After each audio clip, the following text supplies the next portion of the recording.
We do have some baseball to bet on today that's timely and worth our attention, and maybe we'll use some actual logic to place our bets. So looking at the slate today, we know the Orioles have been a fade candidate for us, most of the season, and it's turned out pretty well. So today we get the Mets at minus 125. And I understand the Mets are not in a great stretch of their season, but Clay Holmes has been pretty solid this year. 8-4 with a 2.99 ERA. Brandon Young gets the ball for the O's. Orioles plus 105 if you're interested. Total of 9.5 runs. Jenks, are you interested in the Mets at this price? Yep, I will be on this today. And look, the Mets have not been good away. I almost said Shea Stadium. Yeah. Good God. Citi Field, obviously. I'm so old. But ultimately, the Orioles have not been good at home. And I think you have a massive pitching mismatch here. So Brandon Young is going for the O's, and he was really good in the minors, okay, but he has not taken that next step since being called up to the Bigs. 13 earned in his last 16 2/3 innings pitched. And then Clay Holmes has been very, very consistent, giving up 2 runs or more only twice in his last 9 starts. So I think this is a really good price on the Mets. I looked around. It's gone up. It continues to go up. It's sitting at minus 140 at BetMGM.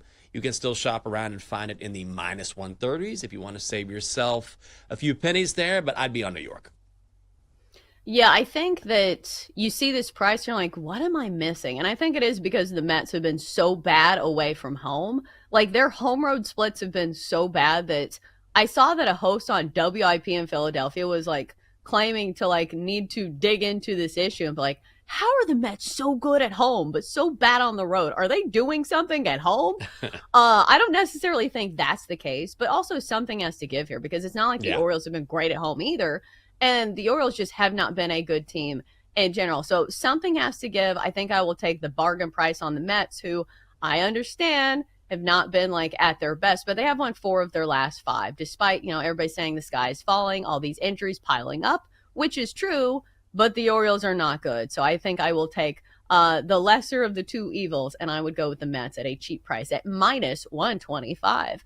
All right, so next up, how about we go to the Cubs and the Twins? Shota Imanaga has been in the circle of trust a few times for us. He's 5-2 with a 2.78 ERA. The Cubs road favorites against the Twins, who have had a dreadful June. So Chicago minus 145, Minnesota plus 120. Total of 9 runs. It's Simeon Woods Richardson who goes for Minnesota 4-4 with a 4.41 ERA. Jenks, are you buying in on the Cubs today?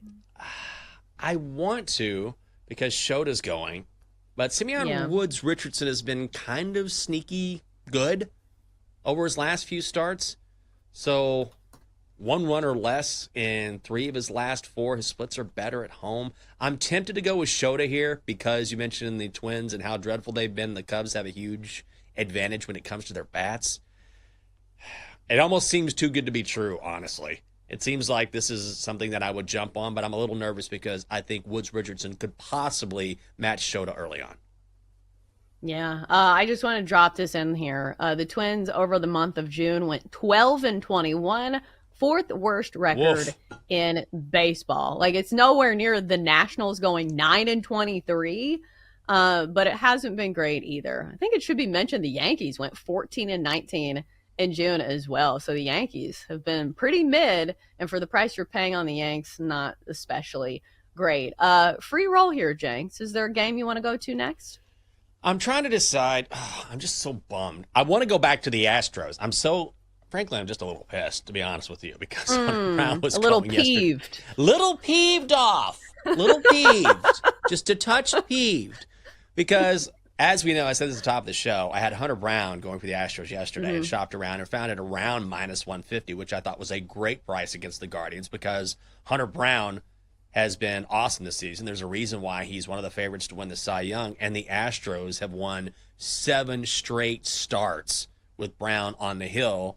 But the problem is that now he's going up against Joey Cantillo for the Guardians, and he's an opener essentially. So he's going to give way to the Guardians bullpen, which maybe gives the Astros an advantage, but you'd have to take the Astros on the run line, which is plus 110. That's where I would go. Astros on the money line, just not worth it, minus 210. Maybe you parlay that with something if you're feeling that. But I will also say, if you look at Hunter Brown's results, I mean, it's like 3-2, 4-3. Like, they haven't covered the run line much. They keep winning, the Astros do, when he's on the hill, but they don't cover the run line very often. For some reason, that just happens with some pitchers. Either they get the run support or they don't. But I still think if you want a plus money play, I think Astros run line is not bad. Yeah, and we've just been kind of talking about some of the teams that had the best record over the last month. The Astros had the best record of any team in baseball over the month of June. So riding some momentum. I know they lost last night, but still a very good team. I wanted to quickly mention the Blue Jays because I think a few days ago you had said something to the effect of like the Blue Jays are contending for the AL East. I was like, what?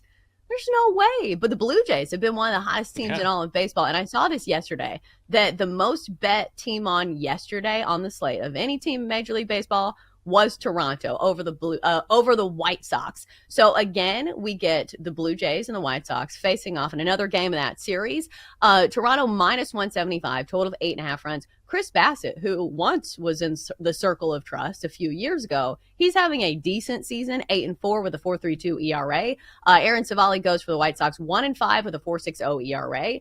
So Jenks, I was going to ask you, have you considered buying stock in the Blue Jays here? Like, obviously you can't play them on the money line, but they've been really, really good. And I understand they were big favorites yesterday, but a lot of people bet on them on the run line. So I'm checking their price for the run line. It's minus 115, and they're not the home team in this situation. The White Sox don't have one of their better starters going. Can I interest you in Toronto here?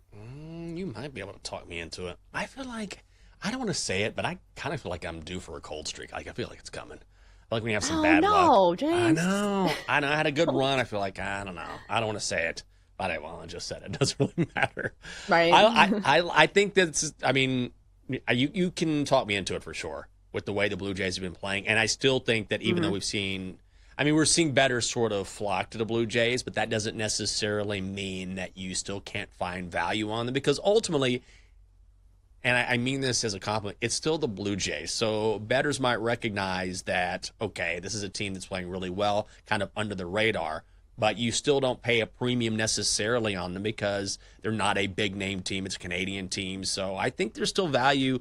Even at minus 175, honestly, I'm not going to play that. That's too expensive for me. But there are some bettors out there who will lay juice like this, especially with a team like Toronto that is competing in the division against a bad team like the White Sox. It's not for me, so I would rather go Blue Jays on the run line like you suggested, and it's minus 110, minus 115. Yeah, why not?